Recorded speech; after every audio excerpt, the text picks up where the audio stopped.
Okay, we're rolling. I'm going to start this recorder.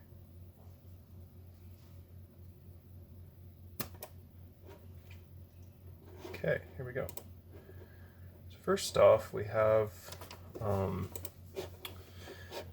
this is the serial transfer program I wrote it's in Python to send data to the device, read data back. We can download what's currently in the program memory on the device. We can upload from this program file.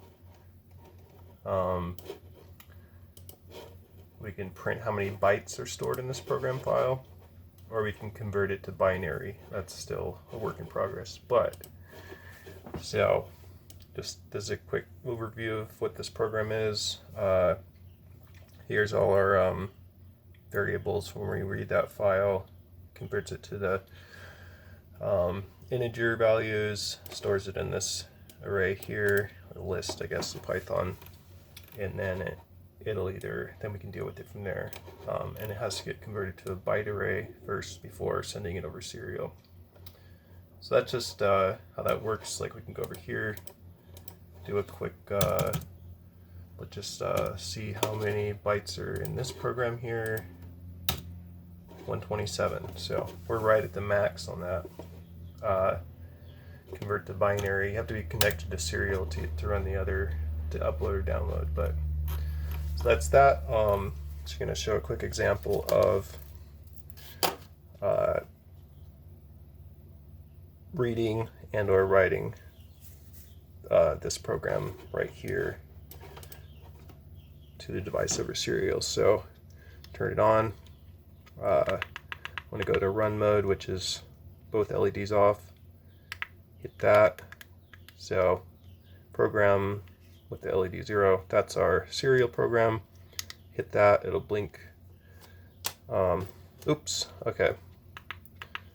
Basically, if you don't have the connect, there's a certain order it has to happen in. So let's turn that off again. Just go through all this again. Basically, you want to get it to that mode. Then connect your serial adapter, which we're going to plug it into. That switch is getting bent. The VN, which is for voltage input, ground. And this is our TX and RX, which are plugged into, that's the serial, software serial runs on the Miso and Mozzie. Let's plug this in, and if it's all good, we should be on the right COM port. Let's go over here. Let's try to read from the device. So what we do is we'll hit our number, we want to do download from device. That'll be option 1. So it's waiting for the connection. Then we hit this run button here. There we go. So right now there's no program stored in there. So that makes sense. So let's go back to here. Let's do upload to device. Should be able to hit this again. So that's the program that sent it. What happens here is waits for connection. It waits for this thing to send a byte over. It says got byte, so it knows it's connected. Sends a byte back, and when this receives the byte, it goes into read mode. So it waits for this. So basically, it sends the program, and then it waits for this to send the entire program back, because we want to verify. So you can see the entire code here, and if this device sends back to this program the same program back, then we know it's a success. Okay, so that's that. I'll just leave that there. So we did just write this to the device. I don't think we need this connected anymore. have that stored in here. I'll put this cap back on. So if we go back one, we're in the run menu right now, so we're going to go back one. If we hit this, it's going to blink out the entire program so we can see that's the program we just wrote to the device. And while that's blinking out, we're going to go over this program here a little bit. So starts out R2 64. So R2 is going to be our health variable for our player. And then we really only have just one function here. I tried to do it with a bunch of different functions, but I had to slim down the code because every function takes up 3 bytes just to have the functions, and then an extra byte to call it. So you have the function name, the function block separator, and then function block ender, and then you have to call it. So that's 4 bytes just to run one function, even if it was empty. So what's happening here, we set our health to 64, that's what we want to start out at. R8, that's our variable to know if the player is fighting a monster. So if it's 0, no fights going on. BG, that stands for button get. So when the interpreter reads that, it basically waits for a button input, and then it stores that button input number in BV. So this would be button 1, button 2, button 3, 4, and 5. And BV will never be 5 because that is the button to end a running program. It ends the interpreter from running. Okay, so basically we wait for a button press. Once we get a press, we drop both LEDs low, and then if that button press was 2, which would be the right button, we want to bring LED 1 high, and then we're going to add 1 to R1. R1 is our map. It goes 0 to 127. R10, the beginning of the game and the map, that is the inn. So if you go back to the inn, if you have money, let's say you have 25 gold, when you get back there, it adds 25 health to your health, and it basically uses up your gold. So basically, hit button 2, it brings us back to the next map. This checks, says it's a conditional greater if R1, which is our map, is greater than R7. R7 is our register for storing, that's the explored register, and that gets set to R1 every time you kill a monster. So basically, we don't want to have any monsters spawn between the inn and the highest level map that we've explored. So basically, if you're in unexplored territory and the random number generator generates a number higher than 64, which for some reason seems to be more than 50-50. My number generator is very not exactly random. Basically, if we're in unexplored territory and this is true, we roll that dice, then a monster appears. So this sets the monster's health, which is R5, equal to the value of our map number we're on, divided by 2, add 1. So that means if we're on map number 1, this is going to be 0. So the highest health that monster can have is 1. Super easy.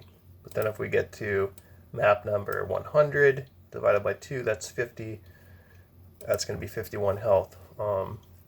So I haven't... the balance on the game mechanics might be a little unbalanced. I can only fit so much in here. And before I had this because I have a keyword for if you want to do two different conditionals, you would do this, check that if these two are, if this is greater than that one, and check if this is greater than that one. But all those ands, I have most of all these conditions are ands, and I was like, wait a minute, if I just get rid of the and then just put this one afterwards, the interpreter is going to do the same thing as if it was an and. So it's going to read this one. If this one's true, it's going to read the next one. And so I was able to save about 5 or 6 bytes just getting rid of all those ands. Anyway, so we're back to here. Set the monster's health. Set the attack variable to 1, or register, whatever you want to call it.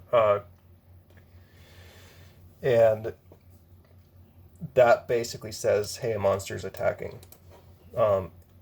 And so basically this code here only runs if there's no monster currently attacking. Because if a monster is attacking, we want to skip all of this. So if this is false, the interpreter will read all the way until it hits this separator command keyword. It would also read until you hit a function or the end of file, or the max, the end of the program length. Okay, so that's checking if there's a monster, getting button values if we're not attacking. So if our button value is 1, which is the back button, we want to bring LED 0 high, and then we're going to subtract 1 from our map number. And we don't have to do any checks to see, oh, is this less than 1? Because the interpreter math, if a number ever goes negative, it sets it to 0 when it returns it. Same way if it goes above 127, it'll set it to 127. So that's kind of a,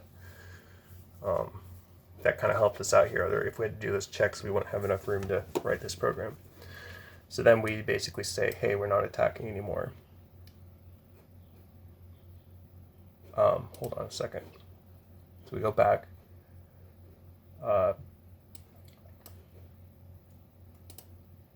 Yeah, so basically if we're going back in the map, we don't want to have any monster attacks going on. Just in case, I don't know, I can't remember why I did that. I might be able to take that out. Actually, no, because if we don't do that, it will skip all of this, and then we won't be able to press the button again. That's why I added that there.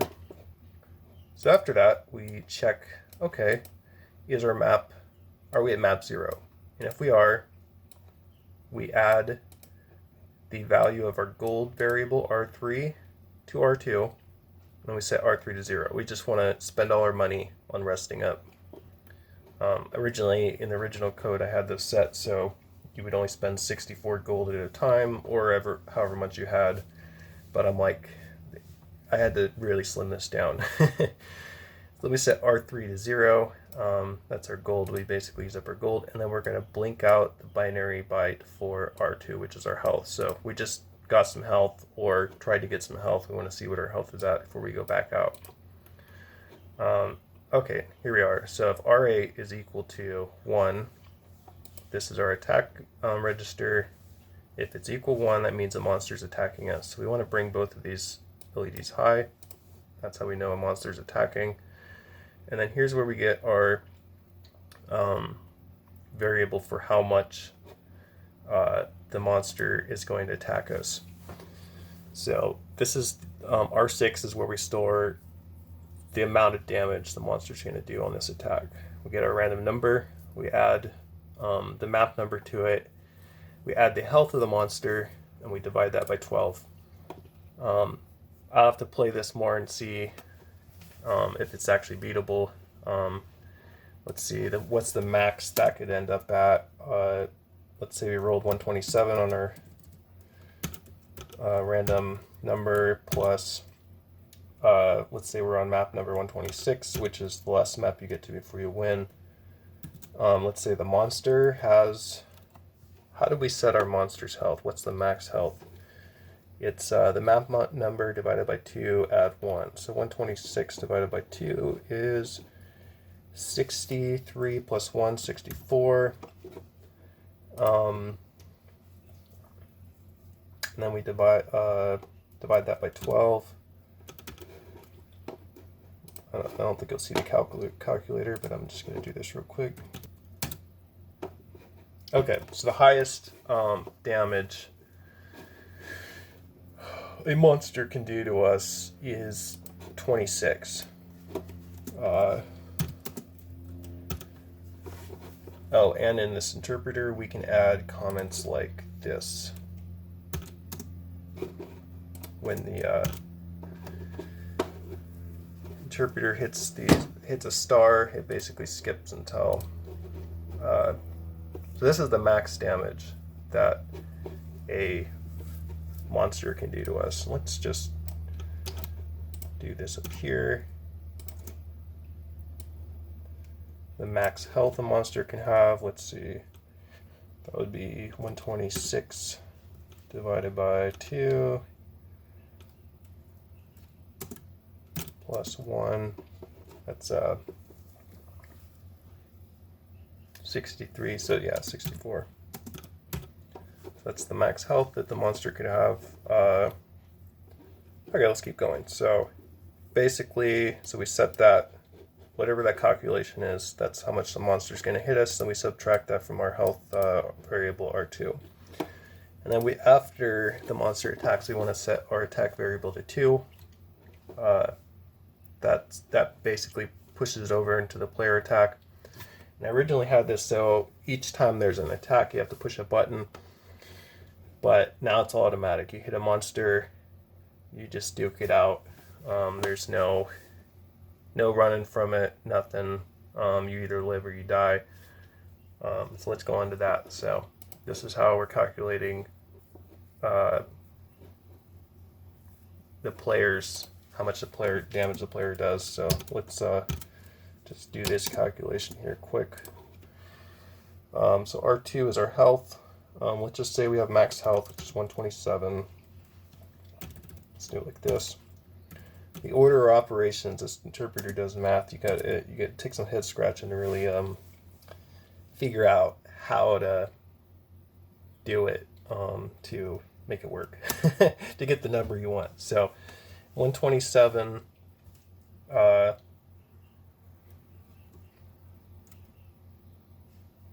lost what I was looking at. 127, let's say that's our max health, and then we're adding the amount of gold we have, so that's our modifier. I changed that instead of getting XP, so that's a little twist. The more gold you have, the more damage you do, but chances are the more gold you have, the less health you'll have. So 127, let's say we have max gold, and then we're going to add random number. Let's say we roll a 127, and then we're going to divide all of that by 12, and then we're going to add 1. I'm just going to copy and paste this calculator, just see real quick what that comes out to.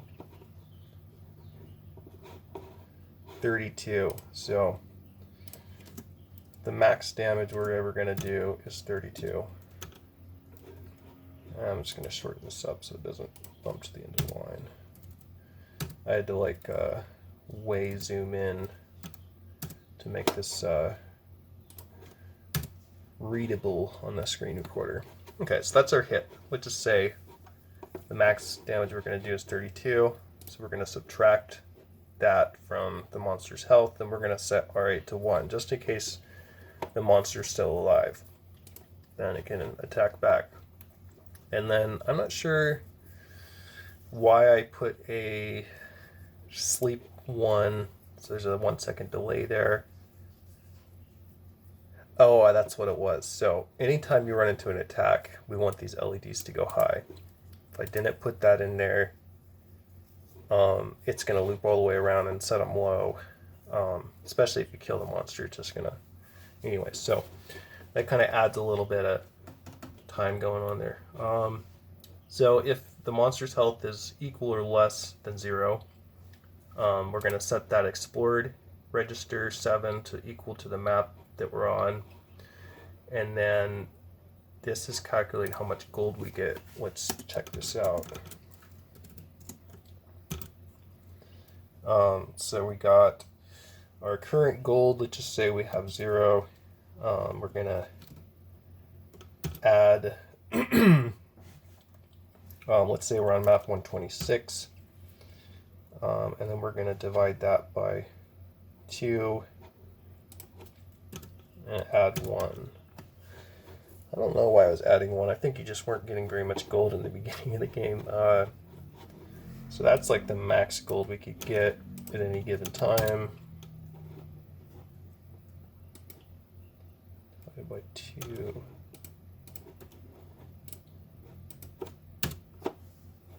Okay, so we could get 64 gold at our max.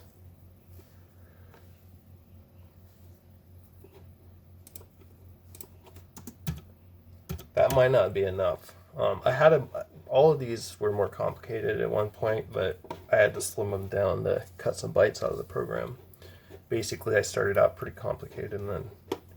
Okay, so basically we killed the monster. We're going to set the attack variable to 0. We're not fighting anymore. We're going to blink out the binary byte for our health. Drop these LEDs low. That's the end of that expression block right there. I don't know why this is over there. Oh, that's closing that. Okay. And all the white space in here, I mean, you could have all this on one line as long as each keyword separated by a space. Okay, then this last few checks, so it's checking, is our health greater than 0? If our health is greater than 0 and our map number is less or equal than 126, we're going to loop this whole function. So this keyword here, it basically, we have a regular loop code keyword, and when the interpreter reads that, it's going to read backwards until it hits a separator command keyword or a function.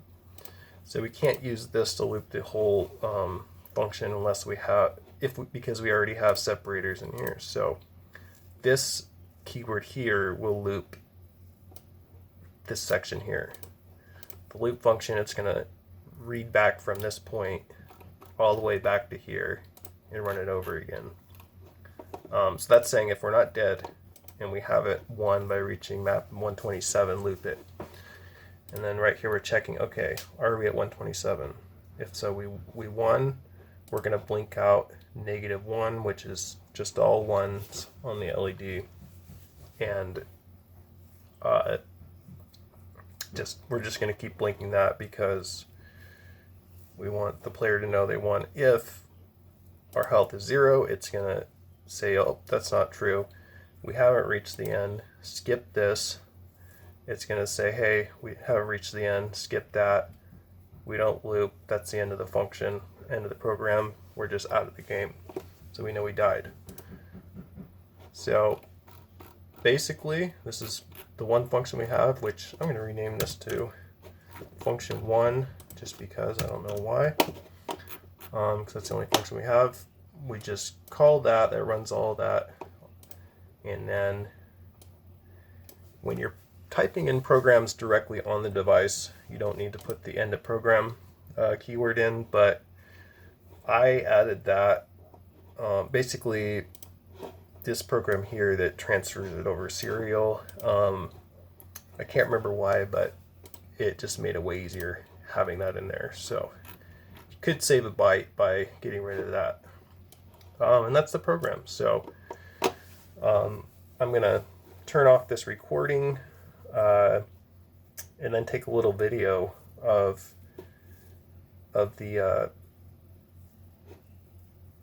me playing the game. We'll see what it looks like.